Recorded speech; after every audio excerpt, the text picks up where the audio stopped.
Eto nga pala ang ngiti ng mga ampon na walang mana. Eh, yun naman po yung sinasabi ng mga tao eh. Na wala kayong mana, wala kayong karapatan pamanahan. Mabuti nga inampun pa kayo eh. Kaagaw na kayo ni Ian buong buhay niya.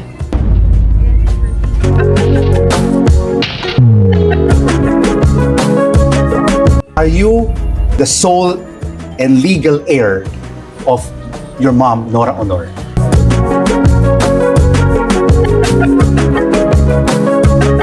Sa kanya na lahat. Wala akong hinihingi. Wala kaming hinihingi. Wala akong inaagaw. Walang inaagaw si Matet. He can have it all. Sapat na natatawag kong mami si Nora Honor. Buong buhay ko, sinakripiso ko para sa mga kapatid ko. Aktres na si Lotlot De Leon, umiiyak na nirisbakan ang kapatid na si Ian De Leon.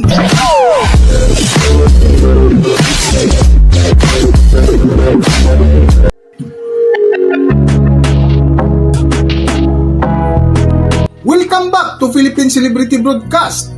Higit isang taon na nga ang lumipas matapos pumanaw ang tinaguriang superstar na si Nora Honor, ay mas lalong gumawa ngayon ng ingay ang magkapatid na sina Lotlot De Leon at Matet De Leon laban sa kapatid na si Ian De Leon. Kung matatandaan, nitong nakalipas na buwan ay humarap si Matet De Leon sa batikang host na si Boy Abunda na kung saan napag-usapan nila ang ukol sa pinag-aagawang mana ni Nora Honor. Na emosyonal si Matet na naglabas ng pahayag. April 21, nag-post ka ng litrato ninyong apat, si Lot, si Kenneth, si Kiko at ikaw.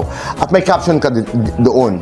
At ang sabi mo, eto nga pala ang ngiti ng mga ampon na walang mana. Ano ang ibig sabihin noon? Eh, yun naman po yung sinasabi ng mga tao eh. Na wala kayong mana, wala kayong karapatan pamanahan. Laging ganun. Mabuti nga, parang, mabuti nga inampun pa kayo eh. Eh, yung oras para kay Ian, binigay pa sa inyo. Kaagaw na kayo ni Ian buong buhay niya.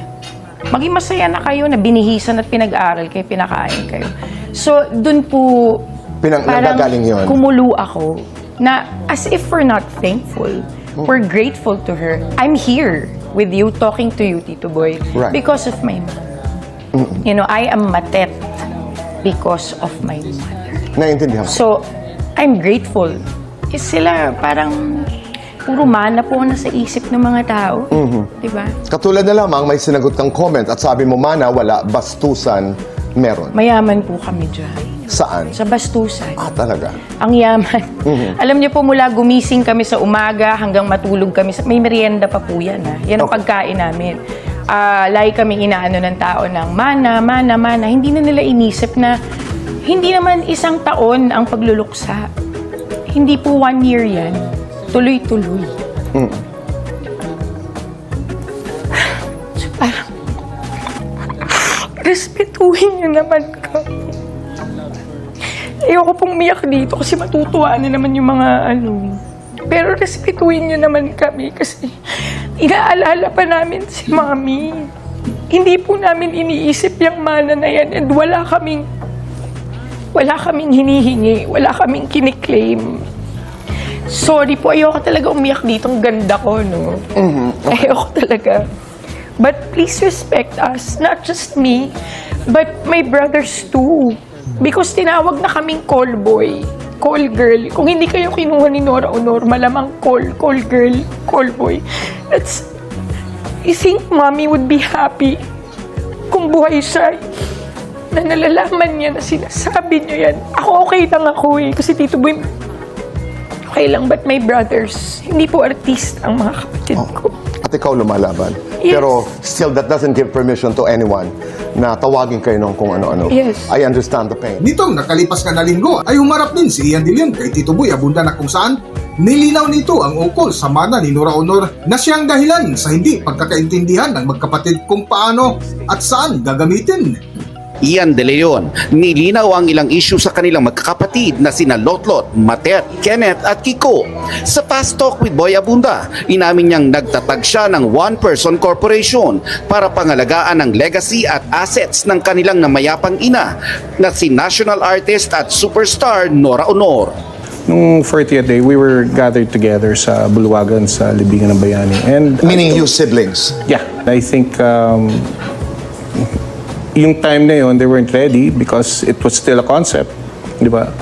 But I told them that I would pursue this and I'm willing for everyone to be on board. Please. Klaro ko lamang. So, yung sabi ni Matet na hindi sila or siya nasabihan ay hindi totoo. No.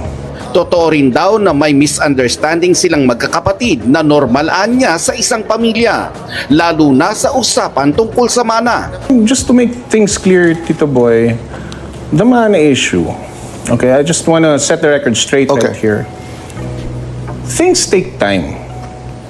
Like, it's not like your mother passes today, the next week, may mana na.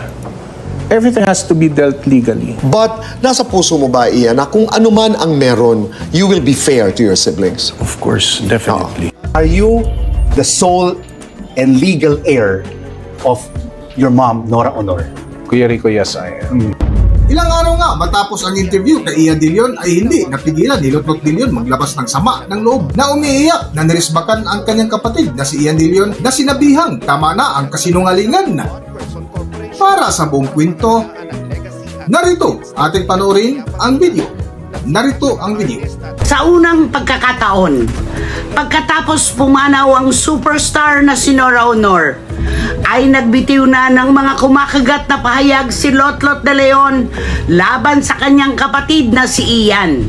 Umiiyak niyang naratibo, galit ako, galit na galit ako, wala akong hinihinging mana, walang inaagaw si Matet, he can have it all, enough with the lies. Sa kanya na lahat. Wala akong hinihingi. Wala kaming hinihingi. Wala akong inaagaw. Walang inaagaw si Matet. He can have it all. Nilinaw rin ni Lotlot na hindi sila sinabihan ni Ian tungkol sa foundation. Wala silang alam na magkakapatid. At ang totoo ay siya pa nga ang unang nakaisip na pahalagahan ang legacy ng kanilang ina. Pero ang sagot daw ni Ian sa kanya, I'm not yet ready. Saka wala akong ilalabas na pera. Pagdating naman doon sa foundation, tinanong ko siya. Sabi ko, are you willing to do the foundation with us? Sabi ko, magtayo tayo para kay Mami to continue her legacy. Anong sinabi niya? I'm not ready. Wala akong ilalabas na pera. Nagulat na lang siya sa inilabas ni Ian sa Facebook na walang karapatan ng kahit sino na maglagay ng pera sa foundation dahil wala itong alam. Ang sinabi niya, hindi ko alam yung foundation na itinayo. Hindi ko pinapayagan ng kahit sino na magtayo ng foundation. Hindi ako nagpapayag ng kahit na sino magbigay ng pera dyan sa foundation na yan. Galit na pahayag ni Lotlot habang umiiyak. Itinuring ko siyang kapatid.